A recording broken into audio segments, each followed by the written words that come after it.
안녕하세요. 요즘 뜨고 있는 이슈들 쉽고 빠르게 알려드리는 떴다TV입니다.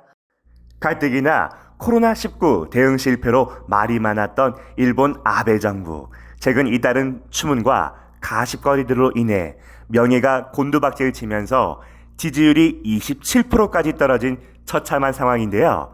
법까지 개정하면서 임명하려고 애쓴 바로 그 검찰총장이 내기마작을 했다는 것이 화제가 되면서 사퇴까지 이르러 크나큰 충격을 더하고 있습니다. 이러한 상황이다 보니 기댈 곳 없는 아베는 반한 혹은 혐한 여론을 조장해 지지율을 높이려고 애쓸 것이라는 것은 흔히들 할 수 없는 추측인데요. 코로나에 대한 방역책이나 대책은 이렇게나 부실하면서 이번에는 또 어떻게 우리 대한민국을 까내리고 경계할 수 있을지 궁금해지기까지 합니다. 한국이 코로나 방역에서 높이 평가하고 있는 데에는 정확한 사실만을 국민들에게 알려주는 것, 숨김없는 현 상황 정보 공개가 첫걸음이라고 할 수 있을 텐데요. 이에 반해 아베 내각의 코로나 대응은 단순한 정치인들의 정신승리에 지나지 않아 신뢰성이 떨어지는 것이 매우 사실입니다. 마치 중국 시진핑 주석의 코로나19 사태 초기 부정확한 정보와 통계를 전달하며 공익성을 흐린 것과 크게 다르지 않은 꼴인데요. 주변 국가들 상태가 정말이지 말이 아닙니다.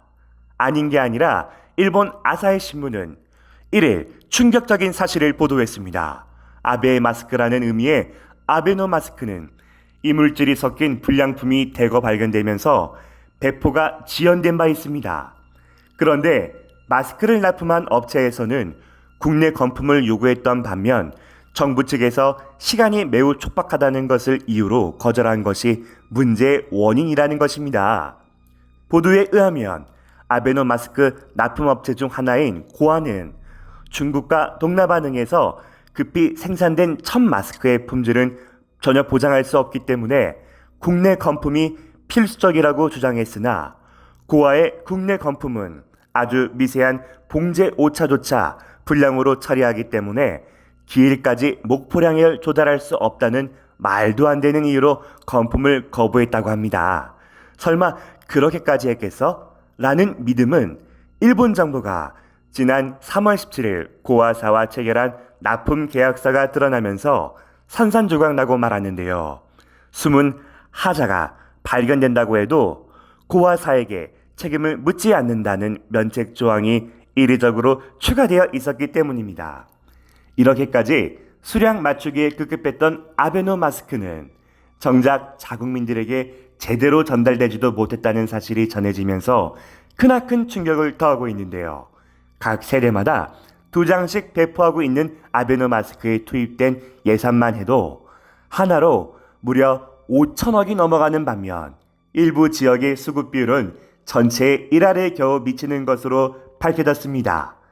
기본적인 위생용품이라는 마스크의 품질조차 보장받을 수 없는 열악한 상황에 자국민들 또한 분노를 참을 수 없다는 여론이 일고 있는데요. 결국 일본 내에서도 아베 정권이 빨리 교체되어야 한다는 의견들이 속속 나오고 있는 추세입니다. 그도 그럴 것이 아베 정권의 실망스러운 코로나 대응은 마스크뿐만이 아닙니다. 행정 처리나 정책 면에 있어서도 여타 개발도상국만도 못한 모습을 보이면서 세계적으로 신뢰를 잃어가고 있는데요. 이제 자국민들에게조차 신뢰를 잃어가면서 가라앉고 있는 일본의 모습은 어쩌면 나라가 망하는 과정을 가장 잘 보여주는 대표적인 예시가 아닐까 하는 생각마저 듭니다.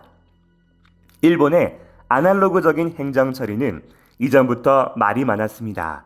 한국에서 국가에서 혹은 지자체별로 재난지원금이 지급되었던 것처럼 일본 정부에서도 4월 초 자영업자들의 피해를 덜어주기 위한 경영지원금과 국민 개개인에게 일정한 금액의 재난지원금을 지급하기로 발표한 바 있는데요. 우리가 아는 것처럼 쉽고 간편하게 지급되는 그 재난지원금을 생각하셨다면 크나큰 오산입니다. 아날로그적인 행정에 걸맞게 그 신청 절차가 무척이나 복잡한 것도 사실이지만 어찌나 주먹구구식인지 우편 신청이 온라인 신청보다 빠르다고 공식적으로 발표하는 믿을 수 없는 상황까지 벌어지고 있는데요. 어찌저찌 신청을 한다고 해도 언제 지급될지조차 알 수 없는 충격적인 실정입니다. 일본 내 상장 기업들까지도 줄줄이 도산하고 있는 상황에서 중소기업들은 재난지원금을 신청해봤자 언제 나올지도 하문차사라는 건데요. 디지털화에 완벽하게 실패한 아날로그식 행정 처리의 배를 보여주는 가장 극단적인 사례라고 볼 수 있겠습니다. 전통을 지키는 것도 물론 좋지만 한 나라의 행정은 국민을 위한 가장 기본적인 것인 만큼 발전하고 나아가야 하는 것이 당연합니다. 하지만 나아가지 못하고 도태되고 있는 일본의 상황과 그 피해를 고스란히 떠안고 있는 일본의 국민들을 보면 통쾌하기보다도 매우 안타깝기까지 합니다. 이 21세기에 모든 행정 처리를 손으로 쓰는 수기 방식으로 그 수기로 작성한 자료를 팩스로 보내는 등 전혀 믿기지 않을 정도로 낙후된 시스템입니다.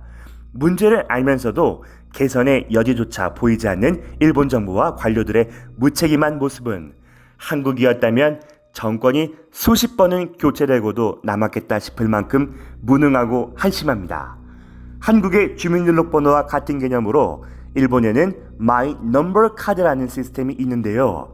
일본 정부의 긴급 재원지원금 지급이 발표되기 전까지만 해도 이 마이 넘버 카드의 발급률이 16%에 불과했다는 사실도 매우 충격적입니다. 실제로 일본인들은 주민등록 같은 개념을 가지지 못한 경우가 많고 대다수가 본인의 거주지가 어디로 등록되어 있는지조차 정확히 알지 못한다고 합니다. 우스운 것은요, 일본에 거주하는 외국인들의 경우 일본 정부에서 지급하는 제휴카드를 소지하게 되는데 등록번호나 거주지가 확실히 등록되기 때문에 자국민보다 행정처리 속도가 더 빠르다는 것입니다. 우리 대한민국의 긴급재난지원금 지급이 전체 95% 완료된 데에 비해 일본은 고작 20%도 채 지급되지 않았다는 눈물겨운 현실입니다. 이렇게 후진국적인 나라에서 우리나라를 비판하고 혐오하는 사람들이 있다니 아베 정권은 도대체 국민을 상대로 얼마나 세뇌를 시켜놓은 걸까요?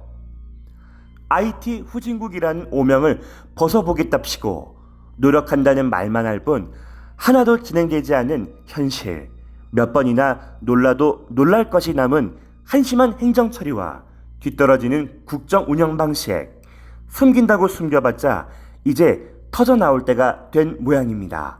또 어떤 식으로 발버둥을 칠지, 발버둥을 친다고 해서 벗어날 수는 있을 것인지 의심스러운 상황에서 또 얼마나 엽기적인 행보로 우리를 웃겨줄지 기대가 될 지경입니다. 상대할 가치조차 느껴지지 않으니 우리는 저 무능한 일본과 아베가 혐한을 하든 반환을 하든지 간에 관심 주지 않고 우리 대한민국의 발전에만 힘쓰는 것이 매우 좋겠습니다. 오늘도 시청해주셔서 정말 감사합니다. 떳떳TV였습니다.